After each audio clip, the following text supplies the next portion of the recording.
Bienvenidos a Daniel y Apocalipsis. Hoy estudiaremos un mensaje poderoso que nos recuerda que, aún en medio de crisis, cambios y desafíos espirituales, Dios sigue teniendo el control de la historia. Estos libros proféticos no solo hablan del futuro, también hablan del presente, de la lucha entre la verdad y el error, de la fidelidad en tiempos difíciles y de la esperanza que encontramos en Cristo Jesús.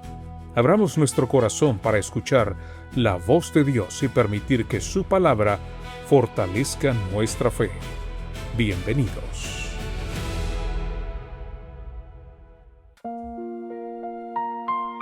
Hola, ¿qué tal, amigas y amigos? Un gusto estar con ustedes nuevamente.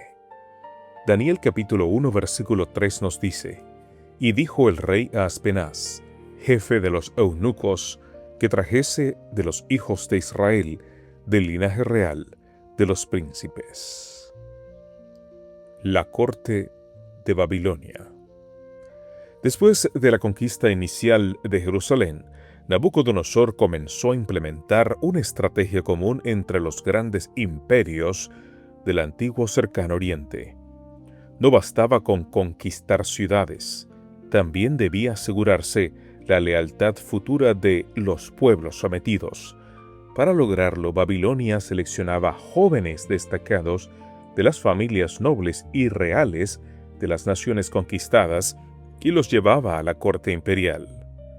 Daniel capítulo 1 versículo 3 introduce precisamente ese momento histórico. El rey ordenó a Aspenaz, alto funcionario de la corte babilónica, reunir jóvenes israelitas pertenecientes al linaje real y a las familias principales de Judá.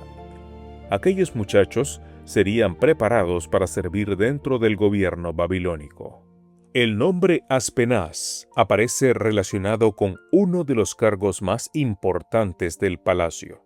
Era el jefe de los oficiales encargados de supervisar a los jóvenes seleccionados para el servicio real.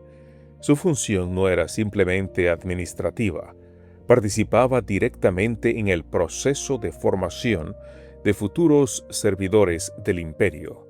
Entre los seleccionados se encontraban Daniel, Ananías, Misael y Azarías. Estos jóvenes probablemente pertenecían a familias nobles o de influencia en Jerusalén. Habían crecido en Judá, rodeados de la cultura hebrea, de las enseñanzas de la ley de Dios y de las tradiciones de su pueblo. Sin embargo, ahora serían trasladados a la ciudad más poderosa del mundo antiguo. El contraste debió ser inmenso. Jerusalén, aunque importante espiritualmente para Israel, no podía compararse con la magnificencia de Babilonia. La capital del imperio caldeo impresionaba por sus enormes murallas, sus puertas monumentales, sus templos cubiertos de adornos y sus avanzados centros de conocimiento. La ciudad representaba el orgullo intelectual, militar y religioso de la época. Nabucodonosor comprendía la importancia de formar líderes completamente leales al imperio. Por esta razón, los jóvenes cautivos no serían tratados como simples esclavos comunes. Babilonia quería transformar su identidad cultural y convertirlos en funcionarios útiles para el reino. Durante 3 años recibirían educación especializada, aprenderían la lengua de los caldeos, estudiarían literatura, ciencia, astronomía, administración y las tradiciones religiosas de Babilonia. El objetivo era integrarlos completamente al sistema imperial. Babilonia buscaba moldear no solo su conocimiento, sino también su pensamiento y lealtad. El imperio entendía algo importante: si lograba influenciar a la juventud noble de las naciones conquistadas, podría consolidar más fácilmente su dominio público. Históricamente, esta práctica no era exclusiva de Babilonia. Otros imperios antiguos también tomaban rehenes de familias reales para asegurar fidelidad y estabilidad en los territorios conquistados. Los hijos de reyes y nobles eran llevados a la corte imperial, donde crecían bajo la influencia cultural del imperio dominante. Daniel y sus compañeros llegaron así a uno de los ambientes más difíciles para mantener la fe hebrea. La idolatría dominaba cada aspecto de la vida babilónica. Los templos dedicados a Marduk, Bel y otras deidades formaban parte central de la ciudad. Las ceremonias religiosas, la astrología y las prácticas paganas estaban profundamente integradas en la cultura del imperio.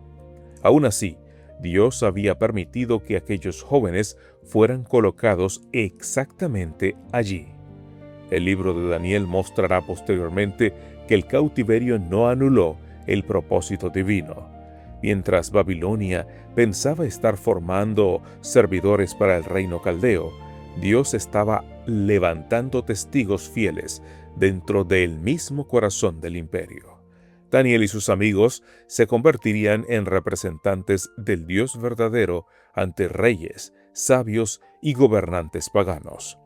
El texto bíblico deja entrever también otro aspecto importante. No todos los cautivos reaccionaron igual frente al exilio. Muchos hebreos habían abandonado los principios divinos mucho antes del cautiverio, pero entre la nación todavía existían jóvenes firmes en su fe, capaces de mantenerse fieles aún lejos de Jerusalén. La esperanza espiritual de Israel descansaría en gran parte sobre hombres y mujeres que conservaron su integridad en tierra extranjera. La experiencia de Daniel posee también un fuerte componente educativo. Babilonia entendía el poder de la formación intelectual y cultural. Por eso, dedicó recursos, tiempo y privilegios especiales a estos jóvenes hebreos. El imperio quería preparar funcionarios brillantes, competentes y útiles para la administración real. Pero aunque Babilonia podía enseñarles idioma, ciencia y administración, no podía gobernar completamente el corazón de aquellos jóvenes.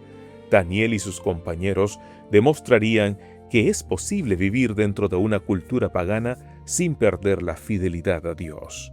Ese sería uno de los grandes temas del libro. A lo largo de Daniel, veremos repetidamente cómo estos jóvenes se enfrentarán presiones para comprometer sus principios: la comida del rey, la adoración a la estatua de oro, los decretos imperiales y las amenazas de muerte. Sin embargo, la base de aquella fidelidad comienza precisamente aquí, en Daniel capítulo 1, versículo 3, cuando son llevados cautivos a Babilonia. La historia revela también una profunda paradoja.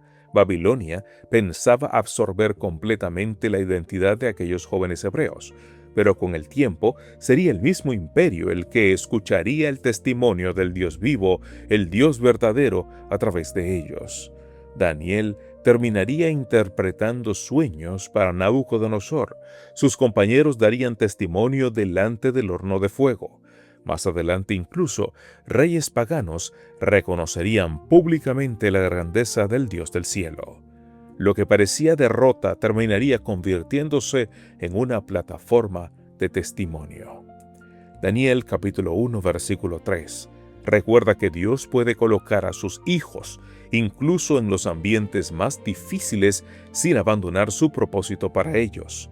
Aquellos jóvenes fueron llevados lejos de su hogar, de su templo y de todo lo conocido.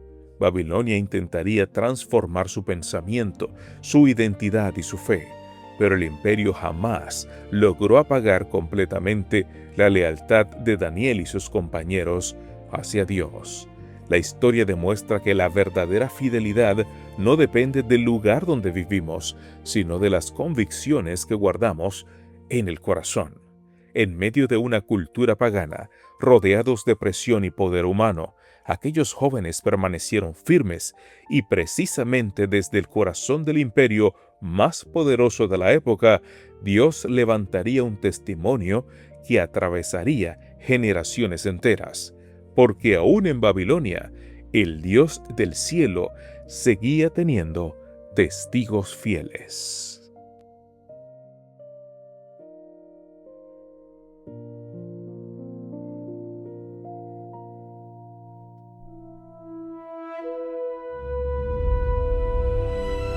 Gracias por acompañarnos en este estudio de Daniel y Apocalipsis. Que el mensaje de hoy nos motive a permanecer firmes, confiar más en Dios y vivir con esperanza aún en medio de las pruebas.